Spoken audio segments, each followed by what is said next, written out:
Hello, Physics Nation. My name is Nate Larmond, and I'd like to do a Khan Academy problem from the set Static and Kinetic Friction. They describe a box that weighs 6 kilos or has a mass of 6 kilos. That would weigh 60 newtons. So you just do mg to find the weight of a 6 kilo box. And the normal force acts up, gravity acts down. Take a little vertical detour here. The sum of the vertical forces equals mass times acceleration, but it's in vertical equilibrium. That is, there is no vertical motion. There is no vertical acceleration. So we say the negative weight plus the positive normal force equals 0. Well, that means the normal force equals the weight in magnitude. Weight pulls down, normal pushes up. That's old stuff. The new stuff is this coefficient of friction. So what is going on? Well, it just describes the roughness or the stickiness or the grip of a surface. Gravity pulls down on my calculator. The normal force pushes up. When I push this thing to the right, friction pushes to the left.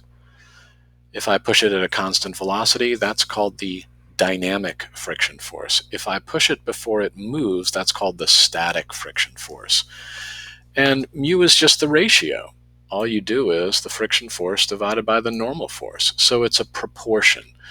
Let's say this thing's a kilo. It's not, but let's pretend it has a weight of 10 newtons. If it takes 5 newtons of force to make this thing slip, 5 divided by 10 would be 0.5.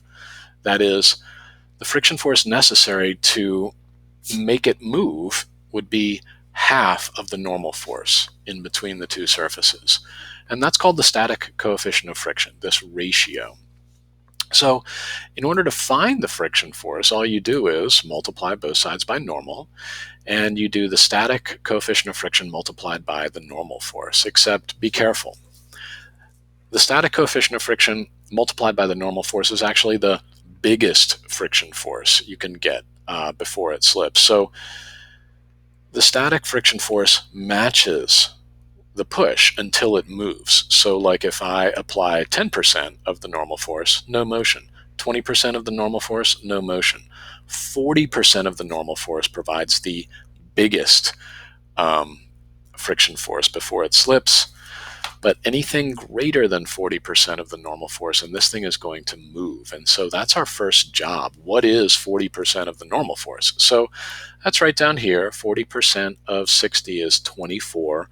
Khan actually asks you to not round 9.8 to 10 meters per second squared. So the biggest friction force this box can resist the push with is 23.5 newtons, but we apply 30 newtons.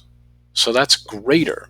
So 40% of the normal force is the biggest resisting force the box can apply, but 30 newtons is greater than 40% of the normal force, and so this thing is going to move.